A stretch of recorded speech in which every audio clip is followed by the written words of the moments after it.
Jordan Phillips and Shaq Lawson are back. What it means for the Bills' defensive line and how Cole Beasley being cut impacts the offense. We also have some Brandon Beane stuff to get into. A loaded show is coming your way today on Locked On Bills. You are Locked On Bills, your daily Buffalo Bills podcast. Part of the Locked On Podcast Network, your team every day.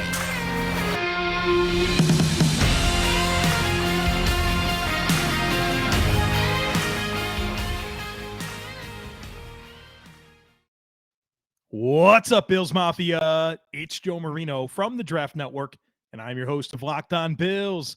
Happy Friday to you, and thank you for making Locked On Bills your first listen every day, or if you're joining us on YouTube, your first watch every day. Another day and another slew of Buffalo Bills transactions that we need to get into. Jordan Phillips is back. Shaq Lawson is back. We have to talk about what that means for this newly formed defensive line. The Bills cut Cole Beasley. Ryan Bates is garnering some interest from other teams.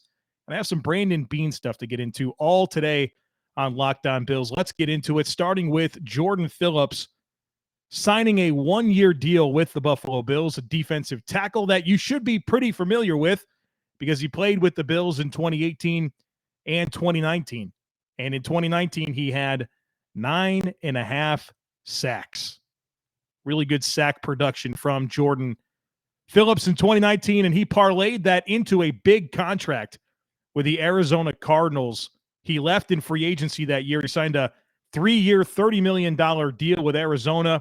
He was there for 2 seasons and then was just recently cut, and it didn't take long for him to find his way back to Buffalo. And from listening to him in his press conference on Thursday, you could tell he wanted to be back. He missed being in Buffalo. He missed everything about the organization. And he made that quite clear. So how did things go for him in Arizona? Well, he had some injuries, and it was really the first time in his career that he dealt with injuries. He played in 9 games in each season. So he missed 7 games in 2020. He missed 8 in 2021. He had a hamstring injury in 2021 and then an undisclosed injury that cost him the start of this season. He's 29 years old. He turns 30 in September, 6'6", 341 pounds, former second-round pick of the Miami Dolphins back in 2015. Now he's back in Buffalo. Jordan Phillips is a quality rotational defensive lineman. He's a better pass rusher than he is run stuffer, but he should really help this unit in terms of depth. It's pretty clear that Sean McDermott and Brandon Beane were growing tired of the defensive tackle room not really coming together. Whether it's been Star Lotulelei opting out in 2020, having availability issues this past year. Harrison Phillips has had injuries. Vernon Butler was a flop as a signing. Quentin Jefferson was only a 1-year thing. They really haven't figured out this defensive line. But obviously that should change with everything they've been able to get done this year, especially at defensive tackle. We're talking about a loaded group of defensive tackles. And it makes me kind of curious what's next for Star Lotulelei. Sean McDermott commented on that on Thursday. He said, we're taking it one step at a time. Doesn't sound like he's really in the plans. The Bills can save a decent amount of money if they were to cut him with a post 6-1 designation. And when you have Ed Oliver and Daquan Jones and Tim Settle, Jordan Phillips and Eli Anquo already in the room at defensive tackle, it's probably in the best interest of everyone for Star to move on or retire, whatever he plans on doing. Because there's really not a whole lot of room for him. You figure your starting defensive tackles will be Ed Oliver and Daquan Jones. And then Tim Settle and Jordan Phillips are capable of backing up both spots. And certainly you're going to have Ed Oliver push for 60% of the playing time. Daquan Jones should be close to 50%.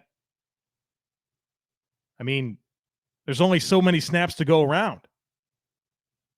Now, obviously, injuries change things very, very quickly. But short of an injury, if Starr wants to retire, that's one thing. If he wants to play somewhere else, that's another thing. But the way things are standing right now, there's just not a whole lot of room for him. Then you look at the defensive end side of things, and they just signed Shaq Lawson. He's back, defensive end, on a one-year deal. Former first-round pick of the Bills back in 2016.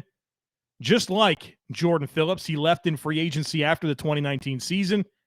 He signed a 3-year, $30 million deal with the Miami Dolphins, and he was pretty solid for the Dolphins in 2020. Then after the season, they traded him to the Texans. He was on the Texans for a very short period of time. Then they traded him to the Jets. And then just before the end of the 2021 season, the Jets cut Shaq Lawson. Became a free agent. Now he's back with the Bills. And to me, Shaq Lawson represents really good competition for guys like Boogie Basham and A.J. Epinesa. We know that Shaq Lawson's an outstanding run defender, very good contained rusher, and he has the ability to affect the quarterback a little bit. As your potentially fourth or fifth defensive end, you can do a whole lot worse than Shaq Lawson. And it sounds like both of these guys are very excited to be back in Buffalo. And here's the thing about Shaq. He's only 27 years old. He turns 28 in June. He's still a young man. He's been in the league since 2016, only 27 years old. And so I understood it when both of these guys left, especially for the deals that they were able to get. But I always thought these were two players that had the most value to the Buffalo Bills. You know, Jordan Phillips going to an odd front defense and playing nose tackle, not really a great spot for him. Shaq Lawson goes to a hybrid front defense in Miami where he played well, but to me, he's a 4-3 base end, a 5-tech, maybe a little bit of 4-eye type stuff. You have him shoot the B gaps. So not only from a scheme perspective does it make sense for these guys to be in Buffalo, but they want to be here for the reasons we hear all the time, the reasons why Von Miller's a Buffalo Bill now. The culture, the organization, the family atmosphere, the bond. It's all very important. You heard O.J. Howard talk about that and his media availability. People want to go play for the Bills. And can you imagine being a player like Jordan Phillips and Shaq Lawson, leaving for the money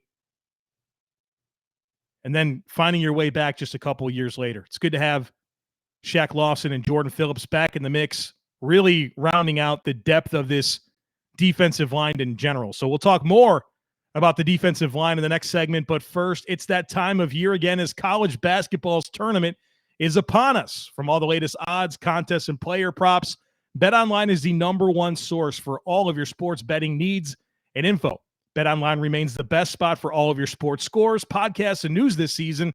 And it's not just basketball. BetOnline is your continued source for all of your sports wagering information needs, including live betting and your favorite Vegas casino games. So head to the website today or use your mobile device to learn more about the trends and the action, because BetOnline is where the game starts.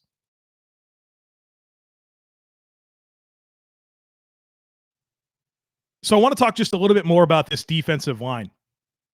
A loaded defensive line. And Brandon Beane's been working on this, it seems like, for about 5 years now. And it feels like he finally got it right. At defensive end, Von Miller, Greg Rousseau, A.J. Epinesa, Boogie Basham, Shaq Lawson. At defensive tackle, Ed Oliver, Daquan Jones, Tim Settle, Jordan Phillips, Eli Anquo, and then Starr. Could this be Brandon Beane's first ever draft where he doesn't use a day one or a day two pick on a defensive lineman? Could it be? In really the last 3 drafts, his first pick has been a defensive lineman. Last year, Greg Rousseau and Boogie Basham. The year before that, A.J. Epinesa. Year before that, Ed Oliver. This guy can't deny his affinity for defensive linemen. And I feel like this is the first time that I could really honestly say the Bills are entering the draft with no need at defensive line.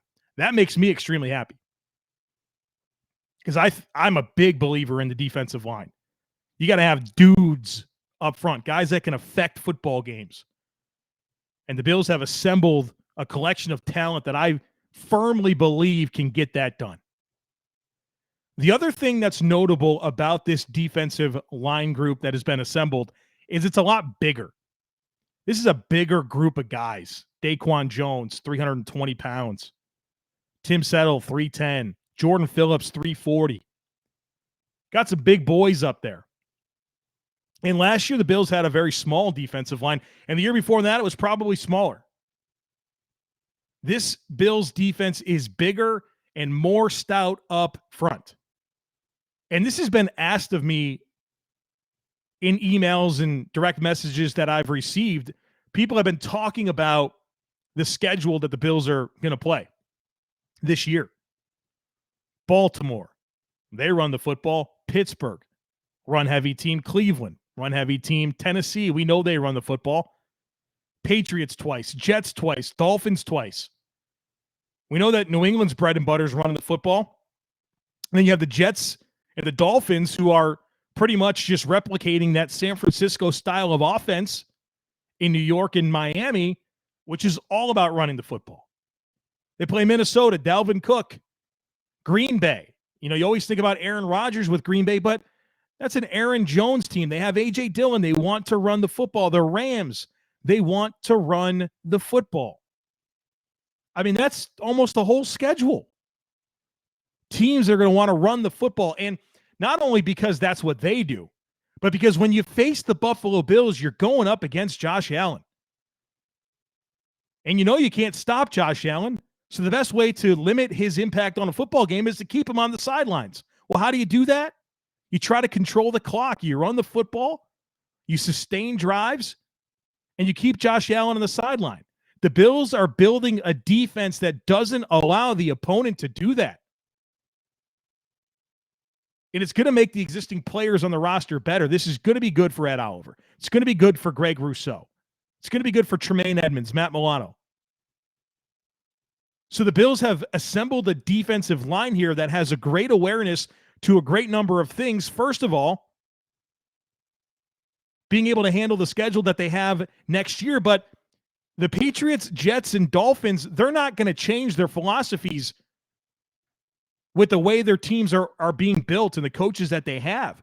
It's always about winning your division first. And so these moves are very much with it in mind that you're facing three teams within your division that want to run the football. It's going to be a zone-heavy rushing attack with the Jets and Dolphins, and the Patriots are going to run the ball, power, gap-style runs. And you have the dudes up front to defend it. It's also, like we talked about, an awareness that you have Josh Allen as your quarterback and what that means for how teams want to play you, but also that whole thing that we talk about, it feels like every year now, late in the season, bad weather games in Buffalo, playoff football, having what you need up front on defense to defend the run. It matters. This, to me, is a great example of Brandon Beane embracing the division and having the right script for winning home football games in bad weather. So I'm excited about this defensive line, needless to say. The Bills also made the decision, and one that we are not surprised by, but they cut Cole Beasley, wide receiver, saves a little over $5 million in salary cap space. And at this point, I never thought the Bills would have this robust of a free agent class. Roger Saffold, O.J. Howard, Von Miller, Daquan Jones, Tim Settle, Jordan Phillips, Shaq Lawson. I never would have imagined this many players were coming in. And so from just a pure salary cap perspective, being able to create the $5 million for moving on from Cole seemed pretty obvious. But I do want to take a second to appreciate Cole Beasley and the run that he had with this team. He's been one of the most productive slot receivers in the NFL. His production has been terrific since he came to town. He's had some of the best seasons of his career with Josh Allen in Buffalo. I also appreciate what he provided for Josh Allen as we were watching Josh Allen's evolution as a quarterback and his growth. Having Cole Beasley in the slot has been a big part of Josh Allen's ability to play within structure, to play within rhythm, and understand that he can use that type of a player and trust on them to separate to keep the offense on schedule. Cole Beasley's been wonderful for the Bills. He's been wonderful for Josh Allen. I'm going to miss him. He's a good football player. 82 catches last year. I know that the yards weren't that great. His yards per catch was way down.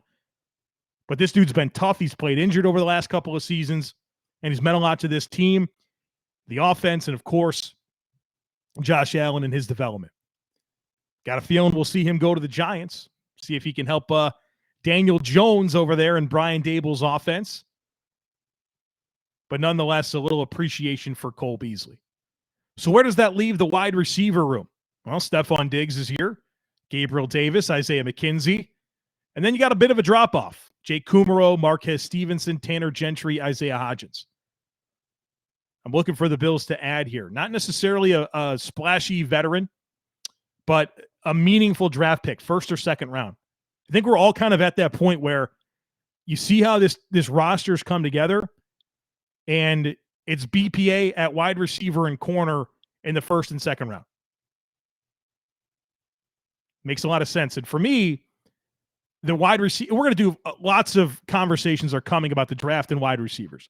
But to me, at this point, it's very important for the Bills to be able to find guys that you feel very comfortable with playing on the outside and dealing with press coverage. And that way you can be more able to move guys like Steph Diggs and Gabriel Davis around.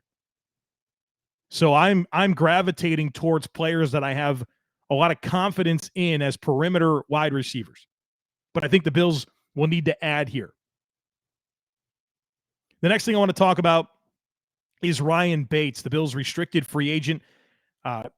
They put the low tender on him. So the Bills can get him back 1 year, $2.4 million. But he's also free to negotiate with other teams. And the Minnesota Vikings have a meeting lined up with Ryan Bates. Now, they can offer him a contract. The Bills have the right to match it.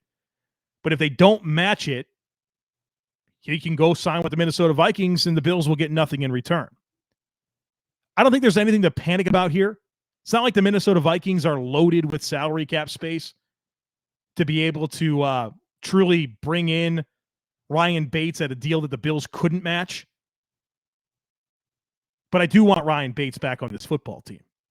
Right now, I feel good about penciling him as one of the starting guards. And if he goes, what's left? Cody Ford?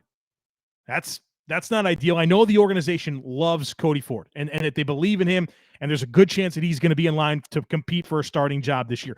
Don't shoot the messenger, right? You can disagree with what I said, but don't be mad at me for saying it, because I know there is a level of optimism within that organization that this could be the year Cody Ford puts it together under Aaron Kromer in his first offseason, really, where he's not rehabbing from some type of surgery, where he can really focus on getting himself ready to play. But I think at a minimum, you need to have very meaningful competition for Cody Ford. And ideally, it's just Ryan Bates pushing Cody Ford, and they're pushing each other, and I think Ryan Bates hopefully would win that job. But don't sleep on Cody Ford's opportunity here to really challenge for a starting role here. All that to say that I hope Ryan Bates is back. We talk about Built Bars all the time on this podcast. They're the world's best tasting protein bars, but have you tried Built Puffs? If you haven't, then you're missing out on one of Built Bar's best tasting bars. Puffs are the first ever protein-infused marshmallow. They're fluffy, they're marshmallowy. They're not just a protein bar. They are a treat, and they're covered in 100% real chocolate, because all Built Bars are covered in 100% real chocolate, and they're healthy for you. Most Built Bars contain 130 calories, 4 grams of sugar, 4 net carbs, and 17 grams of protein, and they have tons of great flavors. Mint brownie, coconut almond, raspberry, and they're coming out with new flavors all the time, and they are truly delicious at Built Bar. It's all about taste. They make it taste delicious first, then they figure out how to make it healthy, and I don't know how they do it, but they pull it off every single time. Got a deal for you. Go to Built.com. Use promo code LOCKED15. You'll get 15% off your order. Again, that's promo code LOCKED15 for 15% off at Built.com.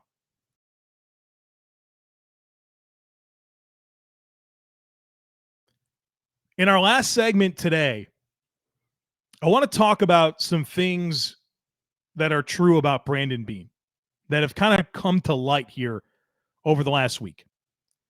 The first thing I want to mention is something that Harrison Phillips said in his farewell to Buffalo on social media. This is what he said. This is a direct line from his message. He said, when free agency was getting down to the wire, there was a moment when we knew there were multiple teams that placed a higher value on who I am as a player than Buffalo, and that going back wasn't logical. Brandon Beane has told us time and time again that he has a limit that he sets on players, and he won't go above it. He said, Harrison Phillips, we will pay you this. This is what we think you're worth. Take it or don't. And sometimes I think that can lead to some frustrations with us as fans and maybe some of the players that Bills don't get or don't re-sign. But in the long run, it goes back to how responsibly he's been able to manage this salary cap. And even when we didn't think the Bills had any money, signed Von Miller to a massive contract, as well as the other players he was able to bring in this free agency period. Brandon Beane has said it. He said, I have limits on guys, I won't go above it. And his actions continue to back that up. The other thing that I want to say about Brandon Beane is the comp pick thing, right? Everybody's talking about compensatory picks. Obviously, the Bills are not getting any compensatory picks again, right? They really haven't had a compensatory pick in a long, long time. And that's because I think Brandon Beane doesn't obsess about comp picks, and he shouldn't. In theory, comp picks are great. What is a comp pick? It's an additional draft pick that the NFL gives teams in the 3rd, 4th, 5th, 6th, and 7th rounds that if you lose a bunch of unrestricted free agents and don't bring a bunch back in to replace them, you get draft picks to help replace the players you lost. I don't think you can obsess over this and be a responsible builder of a football team in the NFL. You can't be so obsessed with gaining these extra draft picks that you're not making smart decisions about who you bring in, who you re-sign, right? You can't sit here and say, well, we don't want to sign unrestricted free agents. We only want to sign players that were cut so that way we can keep our hopes of getting a comp pick. No, why would you reduce your player pool like that? That's not smart. Brandon Beane does have a comp pick hack, though, and I've talked about this before.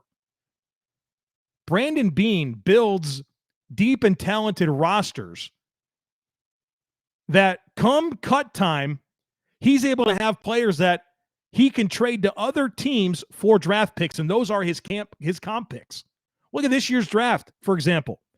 The Bills own an extra 6th-round pick and an extra 7th-round pick. Not because they were given to them through compensatory picks. No, it's because Brandon Beane sent Darryl Johnson to the Carolina Panthers, who he was going to cut anyways, and got a 6th-round pick. Same thing happened. The reason the Bills have pick 231 from the Atlanta Falcons is because he traded Lee Smith to them last year. He was going to cut Lee Smith. Instead, he sent it to Atlanta, got an extra draft pick. So no, the Bills weren't awarded any compensatory picks, but they have extra picks because Brandon Beane builds deep, talented rosters that are full of guys competing for jobs, and he can't keep them all. And when that's the case, he trades those players to other teams and gets extra draft picks. This year, it was Darryl Johnson and Lee Smith. In 2020, it was Russell Bodine to the Patriots for a 6th-round pick. He also traded away Wyatt Teller, who he was going to cut, right? I mean, we can debate that all day long, but he probably wasn't going to make the team back in 2020. He sent him to the Browns for a 5th and a 6th round pick. He traded Zay Jones to the Raiders for a 5th round pick. He traded Reggie Ragland to Kansas City for a 4th round pick. A.J. McCarron for a 5th round pick. Those are Brandon Beane's comp picks. Build up a talented roster. Don't reduce your player pool of players that you're willing to acquire talent from, and build a good enough roster that when it comes down to cut time, you have something to offer other teams that can get you those compensatory picks back. So no, the Bills didn't get a compensatory pick yet again, but they sort of kind of did by trading away Gerald Johnson, Lee Smith, and having 2 extra day 3 picks to show for it. All right, folks, that's going to do it for us here today on the podcast. We covered a lot of ground this week. A ton of exciting things happened. All these new free agent additions. The Bills are all in.